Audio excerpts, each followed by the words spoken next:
Assalamualaikum warahmatullahi wabarakatuh. Kembali lagi di channel Misteri Malam. Malam itu hujan turun deras. Petir sesekali menyambar langit desa yang biasanya tenang. Aku Rina, baru saja selesai menidurkan anakku Naya, ketika terdengar suara ketukan di pintu depan. Suaranya berat dan tidak biasa. Aku pulang, Rin. Suara itu terdengar persis seperti suamiku Bayu.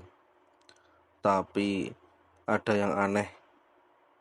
Bayu sedang dinas di luar kota dan seharusnya baru pulang lusa. Aku membuka pintu perlahan dan memang benar itu wajah Bayu. Tapi tubuhnya tampak lebih besar. Posturnya tegap berlebihan dan sorot matanya dingin. Kok cepat pulang? Tanyaku gugup.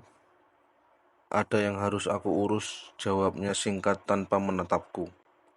Malam itu, Bayu atau makhluk yang menyerupainya hanya duduk di kursi, menatap kosong ke arah tembok. Tidak bicara, tidak makan, hanya duduk. Ketika aku coba menyentuh pundaknya, kulitnya terasa dingin dan kasar, seperti kulit kayu basah. Aku mulai merasa ada yang tidak beres. Puncaknya terjadi di tengah malam. Aku terbangun mendengar suara Naya menangis histeris dan di kamarnya. Saat aku berlari ke sana, aku melihat Bayu sedang berdiri di sudut kamar, menatap Naya yang berteriak-teriak ketakutan. Tapi saat aku masuk, ia hilang seketika. Tidak ada siapa-siapa selain aku dan Naya. Aku langsung menelepon Bayu. Butuh waktu 5 kali panggilan sampai akhirnya dia mengangkat. Suaranya terdengar lelah. Aku masih di hotel, Rin. Kenapa telepon malam-malam? Darahku seketika dingin. Lalu, siapa yang tadi bersamaku? Keesokan paginya, aku meminta bantuan Pak Darto, tetua desa yang juga seorang dukun. Begitu ia melangkah ke dalam rumah, wajahnya langsung pucat. Rina, kau sedang diikuti makhluk yang jatuh cinta padamu. Genderuwo. Ia menyerupai suamimu untuk tinggal di rumah ini dan mengambil tempatnya. Pak Darto melakukan ritual malam itu. Asap dupa memenuhi rumah. Saat ayat-ayat dibacakan, tiba-tiba terdengar suara geraman dari dapur, disusul suara tertawa berat. Dia milikku, kalian tak bisa mengusirku. Sosok menyerupai Bayu muncul dari balik pintu, tapi kini lebih menyeramkan. Tubuhnya menghitam, matanya merah menyala, dan kukunya panjang. Pak Darto menggertakkan giginya sambil mengacungkan keris. Genderuwo itu meraung dan akhirnya melenyap dalam asap tebal, meninggalkan bau busuk seperti bangkai. Sejak saat itu, Bayu memasang jimat di setiap sudut rumah, dan aku masih sering merasa dia mengawasiku dari balik cermin, dari balik kegelapan. Beberapa hari setelah ritual pengusiran genderuwo, Rina masih merasa gelisah. Malam-malamnya tidak pernah benar-benar tenang. Bahkan terkadang ia terbangun karena mimpi yang sama berulang kali. Dirinya berjalan sendirian di tengah hutan berkabut, dipanggil oleh suara berat dari balik pepohonan. Pak Darto pun datang lagi setelah Rina mengeluhkan mimpi-mimpi itu. Makhluk itu belum sepenuhnya pergi, kata Pak Darto. Ia terikat pada masa lalu padamu. Tapi aku tidak pernah bermain-main dengan hal begituan. Pak Darto lalu membakar kemenyan dan membaca mantra. Dalam kepulan asap tebal, ia menunjukkan sesuatu yang membuat Rina terenganga. Bayangan seorang gadis muda, sangat mirip dengan Rina, berlari di tengah hutan, menangis, dikejar oleh massa yang membawa obor. Itu siapa? Tanya Rina lirih. Itu kau, tapi bukan kau yang sekarang. Itu adalah kau di kehidupanmu yang lama, Namamu Sari, dan kau pernah tinggal di desa ini 100 tahun yang lalu. Zaman dahulu, Sari adalah seorang gadis cantik yang tinggal di pinggiran desa. Ia sering masuk ke hutan mencari kayu dan dedaunan obat. Di sanalah ia tanpa sengaja bertemu dengan sosok tinggi besar, berbulu lebat, bermata merah, seorang genderuwo. Namun, berbeda dari kisah menyeramkan, genderuwo itu tidak menyakitkan. Ia hanya memperhatikan dari jauh, membantunya tanpa kata, menyingkirkan ular, menurunkan dahan, bahkan membawa air. Sari tahu itu makhluk gaib, tapi ia tidak takut. Mereka terikat dalam keheningan, dalam saling memahami tanpa suara. Desa pun mulai curiga. Banyak yang bilang Sari terkena guna-guna karena sering bicara sendiri di hutan. Hingga suatu malam, penduduk menangkap basah Sari di dekat batu besar tempat genderuwo biasa muncul. Mereka menganggapnya bersekutu dengan iblis, lalu membakar pondoknya. Genderuwo itu mengamuk, tapi sebelum dia sempat menolong, Sari sudah tiada, terbakar hidup-hidup. Sejak itu, makhluk itu hilang, tapi dendam dari rindunya tetap membekas.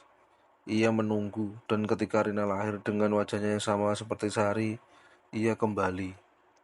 Makhluk itu tidak mencintaimu, karena kau manusia biasa, kata Pak Darto. Ia mencintaimu karena dalam dirimu hidup kembali wanita yang dulu pernah menyentuh hatinya. Dalam caranya yang kelam, ia hanya ingin menebus apa yang tak sempat dia selamatkan. Rina hanya bisa menunduk. Hatinya diliputi ngeri tapi juga iba. Sejak malam itu, Rina mulai terdengar bisikan lembut saat ia sendirian. Maafkan aku, Sari. Kali ini, aku hanya ingin menjaga, bukan mengambil. Sejak mengetahui masa lalunya sebagai Sari, Rina hidup dalam ketakutan yang bercampur iba. Ia merasa diawasi setiap saat, bahkan ketika sedang bersama Bayu dan Naya. Ia sesekali merasakan belayan angin dingin di pundaknya, seperti sentuhan penuh rindu yang tak kasat mata. Suatu malam, Pak Darto datang kembali dengan membawa seorang perempuan tua berjubah hitam. Namanya Mbah Siren, seorang penjaga batas antara alam manusia dan makhluk halus. Ia bicara pelan tapi mantap. Makhluk itu tidak bisa kau usir dengan kekerasan. Hanya satu cara agar dia bisa pergi. Kau harus mengakhiri ikatan jiwamu dengan dia, dengan cara mengembalikan kenangan yang dia jaga selama 100 tahun. Rina kebingungan. Kenangan? Mbah Siren mengangguk. Saat Sari terbakar, genderuwo itu menyelamatkan sesuatu yang tersisa. Sebuah cincin besi hitam yang dulu kau beri padanya sebagai tanda pertemanan. Ia menyimpannya sampai hari ini sebagai pengikat rohmu. Mereka pun pergi ke hutan tua di malam bulan mati, ke tempat di mana genderuwo itu bisa muncul. Rina berdiri di tengah lingkaran dupa dan menaburkan kelopak bunga lalu memanggil. Jika kau benar-benar mencintaiku, kembalikan aku pada jalanku. Aku bukan Sari lagi. Aku sudah punya keluarga, seorang anak. Izinkan aku bebas. Kabut pekat turun. Sosok tinggi besar itu muncul dari kegelapan. Wajahnya menyeramkan, tapi sorot matanya penuh luka. Dari tangannya, ia mengulurkan cincin hitam tua. Tangannya gemetar, seolah ragu melepaskannya. Aku menunggumu 100 tahun, gumamnya dengan suara berat. Aku hanya ingin bersamamu, meski hanya sebagai bayangan. Air mata Rina jatuh. Ia melangkah pelan, menerima cincin itu, lalu menatap matanya. Terima kasih sudah melindungiku, dulu dan sekarang. Tapi kau harus istirahat. Aku akan hidup sebagai Rina, bukan Sari. Rina menjatuhkan cincin itu ke dalam api dupa, dan seketika genderuwo itu meraung. Tubuhnya berubah jadi kabut hitam yang melingkar naik ke langit, lalu lenyap, bersama isak tangis panjang yang terdengar dari ujung pohon-pohon. Basiran menyentuh pundak Rina. Kau telah melepaskannya, dan juga dirimu sendiri. Sejak malam itu, rumah Rina kembali tenang. Tak ada suara aneh, tak ada bayangan di cermin, dan tak ada sentuhan dingin di malam hari. Tapi kadang, saat ia menatap langit malam, ia merasa ada sosok yang diam-diam menjaga dari kejauhan. Bukan sebagai kekasih, tapi sebagai makhluk yang akhirnya belajar melepaskan.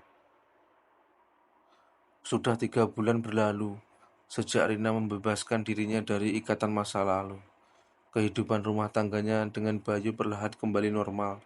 Namun, sebuah peristiwa aneh kembali mengguncang hati Rina. Malam itu, Naya putrinya bicara dalam tidur. Ibu, om besar itu datang lagi, tapi dia bilang cuma mau lihat aku dari jauh. Rina langsung terjaga. Jantungnya berdebar. Ia menatap Naya yang tertidur tenang. Tapi wajah anak itu terlihat aneh, pucat, dan dingin saat disentuh. Keesokan paginya, Naya demam tinggi dan terus menggumam, "Ayah Sari, Ayah Sari." Rina panik dan langsung menghubungi Mbah Siran. Setelah menelusuri keadaan Naya secara spiritual, Mbah Siran berkata lirih, "Kau mungkin sudah membebaskan dirimu, Rina, tapi tidak dengan darahmu. Saat kau masih Sari dulu, genderuwo itu pernah memberikanmu bagian dari jiwanya. Bagian itu tetap ada dalam tubuhmu, dan kini diwariskan ke Naya." Rina terdiam. Jadi, Naya adalah Basiran menunduk. Bukan anak makhluk gaib, tapi darahmu membawa jejak dari dunia mereka. Itu sebabnya roh genderuwo itu kembali, bukan untukmu tapi untuk anakmu.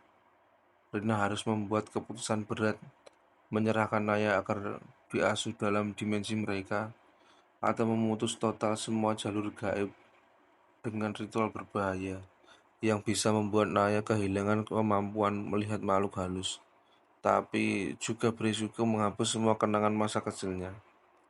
Dengan air mata berlinang, Arina memilih opsi kedua. Ia ingin Naya tumbuh normal, tanpa bayangan dunia lain. Malam itu, di bawah cahaya rembulan penuh, ritual terakhir dilakukan.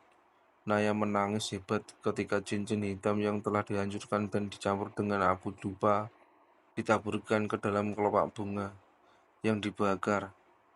Angin berputar kencang, suara raungan terdengar lagi. Kali ini lebih pilu dan jauh, seperti suara seorang ayah yang kehilangan anaknya untuk kedua kalinya. Setelah asap menghilang, Naya tertidur panjang, dan saat ia bangun keesokan paginya, ia memeluk Rina erat, menatapnya dengan senyum yang bersih. "Bu, aku mimpi jalan-jalan di taman bunga. Ada om besar, tapi dia cuma lambaikan tangan lalu hilang." Rina menatap langit, tersenyum sambil menahan air mata. "Terima kasih, karena kali ini kau benar-benar membiarkan kami hidup." Sejak hari itu, rumah mereka benar-benar tenang. Naya tumbuh jadi gadis cerdas, tanpa kemampuan aneh. Tapi di kamar Rina, di balik lemari, tersimpan satu benda yang tidak pernah ia buang. Cincin hitam yang seharusnya sudah hancur, kini utuh kembali. Tamat.